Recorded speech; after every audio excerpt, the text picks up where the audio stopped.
So let's do some math here. This grand bargain that President Obama has told us about would be $3 in spending cuts for $1 in tax increases. If you actually got those increases, well, is that a good deal? Well, right now we want to avoid the fiscal cliff, right? And the fiscal cliff, oh my God, the spending cuts would be outrageous. They'd be $1.2 trillion. Wow, that does seem like a lot. That might really hurt the economy. So how much would the grand bargain have in spending cuts? $3 trillion. But wait a minute, that's almost 3 times as much.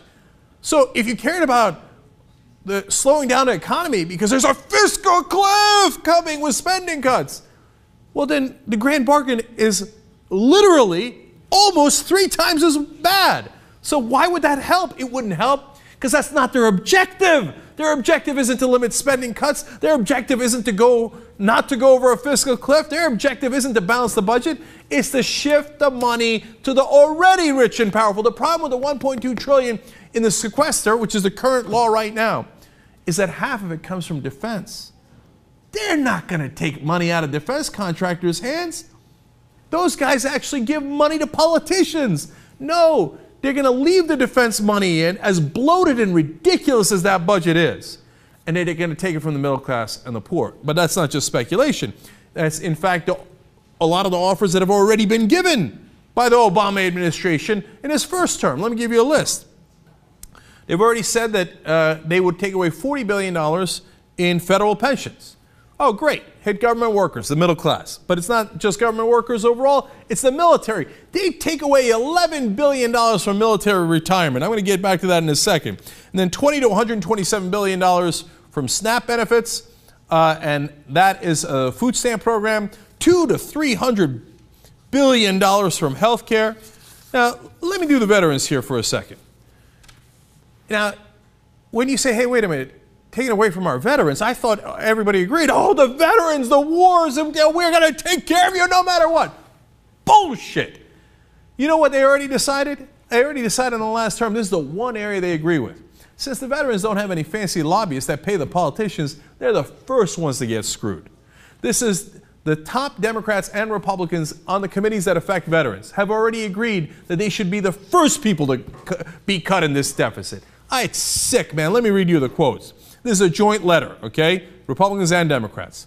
We believe no constituency better understands the challenge America faces, and no constituency is better suited to, again, lead by example by putting country first.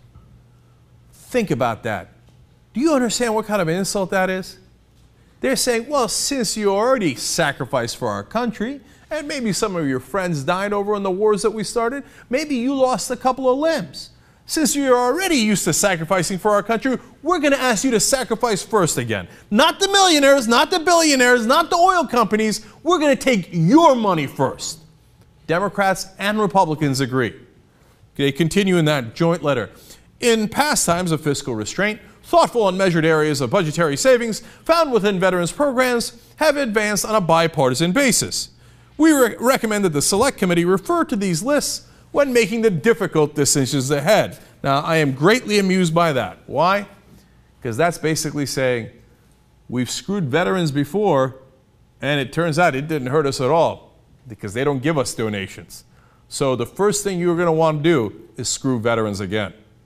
Now, don't get me wrong. It's not to say that you can't do any compromise. Of course you can. And in fact, I even like some of the spending cuts in this bill. Here, let me show you the ones I like. $22 billion in farm subsidies. It's outrageous. It goes to the large farm corporations, and there's no reason in the world that we should subsidize something that the free market should handle on its own. Then there's $20 billion in mortgage deductions for second homes. Now, that's fair. If it's your first home and you're a middle-class family, we're not going to take it from you. But if you get a second home, a vacation home, an investment home, whatever it might be, we can take out those mortgage deductions. That's belt-tightening. That makes sense. And then another $20 billion in taking away high-earner deductions after a certain amount. They get the same deductions as everybody else, but they hit a cap, and then after that, they can't take deductions. That makes a lot of sense. We got to do what we got to do to balance the budget. And then you've got $20 billion in oil and gas subsidies. Again, money going to the most profitable companies in the world to do something they wouldn't do anyway because they make tremendous profit at it. And then finally, there's a $3 billion subsidy for corporate jets. The fact that that has not already been taken out is the most insane thing I've ever heard. They're willing to take out the veterans' pensions before they hit the corporate jets. It's grotesque. But yes, you can have some cuts. Now, how about on the tax side? Well, to be fair, if you got President Obama's grand bargain, well, you would have $1 trillion in tax increases. Now, that's the start of his negotiations. I would be shocked if he actually got that number. You know how terrible a negotiator President Obama is when he doesn't really want to win. So, but that's $1 trillion in tax increases. You should be happy with that, right? That's why we have to do a grand bargain where we give away the $3 trillion in spending cuts. But what if we did nothing? You know what happens? At the end of the year, the Bush tax cuts expire. And this is the amount of money we would save on just the taxes for people making over $250,000. You can get your middle class tax cuts. That's fine. You can get your payroll tax cuts. You can get all the tax cuts in the world. Just for the top 2%, if it goes back to the Clinton era rates when the economy was booming, we would save $950 billion. That's your $1 trillion right there.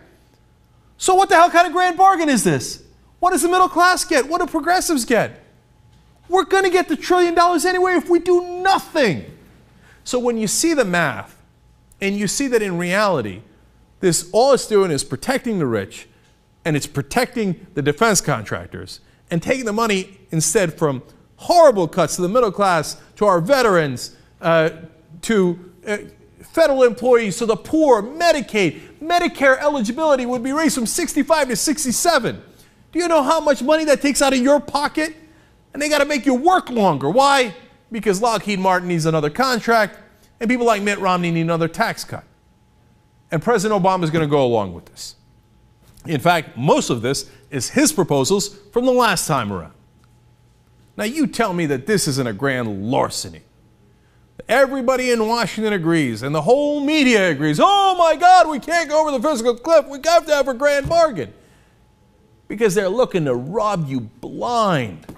And they want to do it as quickly as possible, probably in the lame duck session over the next couple of months. Because the longer you look at this grand bargain, the more you realize how badly you're being robbed. So quick a clock. You got to do that right away so that the American people don't catch on to this incredible theft of our money. How do you like that? Change you can believe in. All right, by the way, let me give you two last things here on this issue. President Obama, I've already told you, we've already shown you the clips on corporate tax cuts. He says, yeah, I'm going to lower corporate tax cuts. Now, by the way, he says, no, it's okay, I'm going to take away some loopholes, it's going to be revenue neutral. Well, what the fuck? I thought we were trying to balance the budget. I thought we were trying to raise money.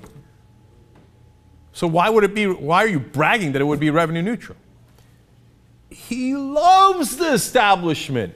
He got elected by the establishment. He raised money from the establishment. The corporations, Obama's like, oh, Joe, please, I'm going to give you a corporate tax cut. Even after I did this whole campaign about how I'm going to raise taxes on the rich. And then how about the defense? Remember during one of the debates I pointed out to you? He said, oh, the sequester, we're not going to do that. What do you mean you're not going to do that? That's the law of the land. That's the big compromise you got with the Republicans in your first term. And then he said this, quote, they wanted defense cuts that were steeper than I felt comfortable with as a commander-in-chief, referring to Simpson-Bowles. Simpson-Bowles is already the deeply conservative grand bargain originators. And Obama's saying, oh, I don't like that because it's too many defense cuts. You think this guy's going to cut defense? You think this guy isn't looking out for the rich and the powerful? Psh, you're high on some sort of supply. And finally, there's about 28 different Republican congressmen saying the same talking point. I just want to give you two of them. And by the way, Romney used to say the same thing. And then you're going to get the great privilege of seeing President Obama say this very soon. Kevin Brady, Republican of Texas. Lower rates and close loopholes will generate higher revenue to bring the deficit down. See, that's a load of crap that Obama agreed to in the first term, but luckily they didn't make that deal. If we lower the rates, not increase the rates for the rich, lower the rates for the rich, it's okay because we will close loopholes and generate higher revenue. So every time you hear Obama talking about revenue, he's talking Republican language. Eric Cantor, quote, fundamental reform of the tax code that lowers rates broadens the base. Anytime you hear the catchwords tax reform and raising revenue, understand that it means the exact opposite. If they're talking about raising rates, that's a good sign. Please call me when they do that. Good luck.